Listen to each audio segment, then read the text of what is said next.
Hello everyone, let us discuss the question number 7 of run through of chapter 14 of class 8 from Wow Maths New Edition book. Okay, तो question number 7 कहता है find the area of the shaded region.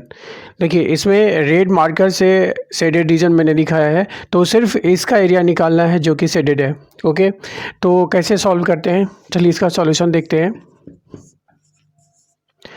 ये length दिया हुआ आपका 7 centimetre. Okay, और ये एक सर्कल है जिसका सेंटर मान लेते हैं कि यहाँ पे है, तो ये लेंथ कितना हो जाएगा, ये भी 7 सेंटीमीटर होगा। ओके, और ये क्या हो जाएगा, डायमीटर हो जाएगा। Okay, this will be the diameter. ये इक्वल्स टू इसके है और इसी डायमीटर का ये सर्कल ड्रॉ किया गया है। तो फिर ये भी जो आपका लेंथ होगा ये भी कितना होगा, 7 सेंटीमीटर होगा, क्योंकि डायमीटर तो कांस्टेंट है थ्रू आउट द सर्कल। तो कहने का मतलब ये भी कितना हो गया, 7 सेंटीमीटर हो गया। इस तरह से ये एक स्क्वायर फॉर्म कर रहा है। ओके, तो सबसे पहले हम क्या करते हैं, इस स्क्वायर का हम एरिया निकाल लेते हैं। राइट, एरिया ऑफ स्क्वायर हो जाएगा आपका साइड इंटू साइड, कहने का मतलब साइड का स्क्वायर होता है। ओके, तो यहाँ से साइड की वैल्यू कितनी है आपकी, 7 सेंटीमीटर है, तो 7 हो जाएगा आपका 49 square centimetre.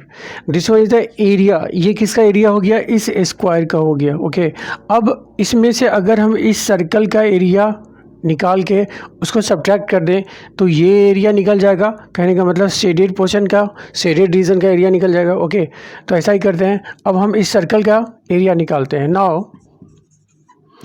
Area of circle of diameter कितना है इसका, 7 सेंटीमीटर। 7 सेंटीमीटर डायमीटर वाले सर्कल का एरिया निकाल रहे हैं। तो एरिया होता है आपका पाई आर स्क्वायर होता है, जहाँ पे आर क्या होता है, रेडियस होता है। तो रेडियस होता है तो इसको हम इस तरह से लिख सकते हैं। रेडियस को अगर डायमीटर के फॉर्म में लिखना हो तो क्या लिख सकते हैं, आर को क्या लिख सकते हैं, d/t लिख सकते हैं, क्योंकि रेडियस जो होता है लिख देते हैं यहाँ पे ब्रैकेट में, since radius is equal to क्या होता है, डायमीटर अपॉन 2 होता है। ओके, या कहें कि डायमीटर जो होता है वो रेडियस का 2 गुना होता है। तो यहाँ से d/t हो गया, d/2 हो गया। ओके, इसका होल स्क्वायर हो जाएगा, क्योंकि सिर्फ r की वैल्यू d/2 है, स्क्वायर इसके ऊपर है, तो दोनों पे ही स्क्वायर हो जाएगा, न्यूमरेटर डिनोमिनेटर पे। तो यहाँ से हो गया आपका पाई की वैल्यू रख दीजिए, 22/7 हो गया, इंटू डी की वैल्यू कितनी है आपकी, 49 है, सॉरी 49 नहीं, डी की वैल्यू कितनी है, डी सी द डायमीटर 7 है आपका, 7/2 का स्क्वायर हो जाएगा। डी की वैल्यू मैंने सिर्फ यहाँ पे 7 रखा है, तो डी कितना है आपका, D is equal to 7 centimetre है, दिस वन। तो यहाँ से हो गया आपका 22/7 इंटू, इसको 2 टाइम्स लिख सकते हैं, 7/2 इंटू 7/2। ओके, तो 1 7 कैंसिल आउट हो जाएगा। अब यहाँ हो जाएगा 2, 11 जा 12, 22 होता है। अब हो गया आपका 77, 11 7 जा 77/2, इसकी वैल्यू निकाल लीजिए। 2 3 जा 6, 2 8 जा 16, 2 5 जा 10, इतना स्क्वायर सेंटीमीटर हो गया। अब ये एरिया निकल गया इस सर्कल का, और इस स्क्वायर का एरिया तो हमने पहले ही निकाल रखा था। अब इस पूरे स्क्वायर के एरिया में से अगर इस सर्कल का एरिया माइनस कर देंगे, सब्ट्रैक्ट कर देंगे, तो हमें किसका एरिया निकल जाएगा, इस शेडेड पोर्शन का। तो देयरफॉर एरिया ऑफ शेडेड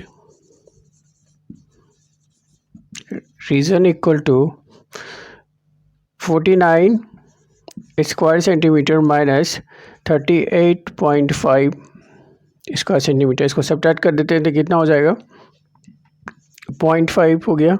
यहाँ 8 में से 8 गया 0, ओके, और 4 में से 3 गया आपका, हो गया 1।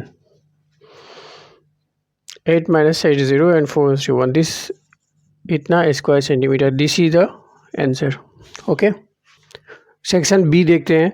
इसमें क्या है कि ये आपका शेडेड पोर्शन दिया हुआ है रेड मार्कर वाला, तो इसका एरिया निकालना है। तो इसका एरिया हम कैसे निकालते हैं, ये देखिए, ये आपका एक रेक्टेंगल फॉर्म कर रहा है।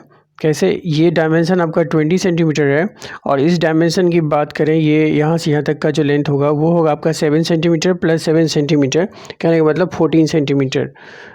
तो ये हो गया 14 सेंटीमीटर ओके। तो 20 सेंटीमीटर बाय 14 सेंटीमीटर का ये एक रेक्टेंगल है, उसका एरिया पहले हम निकाल लेते हैं। एरिया ऑफ रेक्टेंगल हो जाएगा आपका 20 centimetre multiplied by this one 14 centimetre. ये 14 सेंटीमीटर कैसे हुआ, क्लियर है ना आपको? ये 7 सेंटीमीटर दिया है और ये 7 सेंटीमीटर दिया हुआ, तो 14 सेंटीमीटर हो गया। ओके, तो इन दोनों को मल्टीप्लाई कर देंगे तो कितना हो गया, 14 2 ज़ा 28 पर 1 0, इतना स्क्वायर सेंटीमीटर हो जाता है। ये एरिया हो गया इस रेक्टेंगल का। अब इस रेक्टेंगल में से अगर हम इसका एरिया निकाल दें और इसका एरिया निकाल के सब्ट्रैक्ट कर दें तो हमें इस शेडेड रीजन का एरिया निकल जाएगा। ओके, तो देखिए ये जो है आपका एक सेमी सर्कल है और ये भी एक सेमी सर्कल है। इन दोनों सेमी सर्कल का हम एरिया निकाल लेते हैं।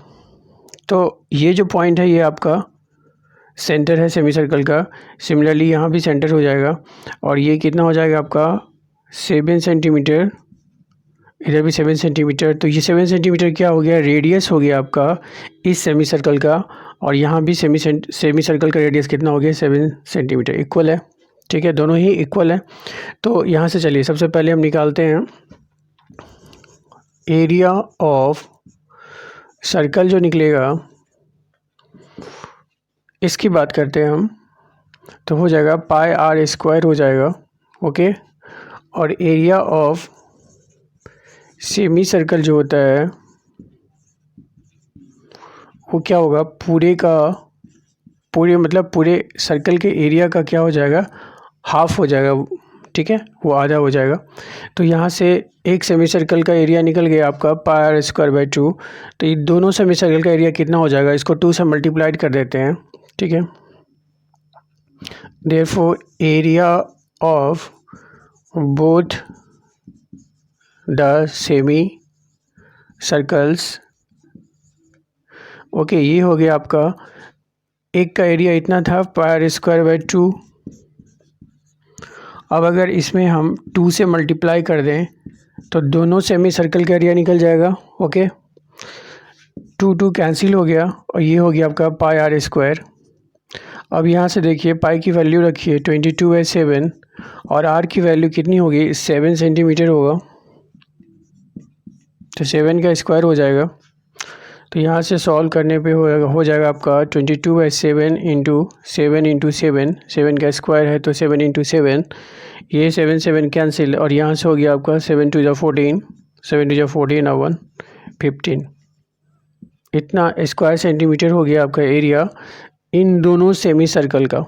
ठीक है, इन दोनों सेमी सर्कल का जो एरिया का सम हुआ वो इतना हो गया। अब इस एरिया को, मतलब दोनों सेमी सर्कल के एरिया को अगर इस पूरे में से रेक्टेंगल के एरिया में से हम सब्ट्रैक्ट कर देंगे तो हमें इस शेडेड पोर्शन का एरिया निकल जाएगा। ओके, तो देखिए now area of shaded region equal to, ये हमने निकाल रखा है 280 स्क्वायर सेंटीमीटर। अब माइनस कर देते हैं 154 स्क्वायर सेंटीमीटर, तो ये हो गया आपका 10 - 4 6, 7 - 5 2, 2 - 1 1, 126 square centimetre. This is the area of this shaded portion. Okay.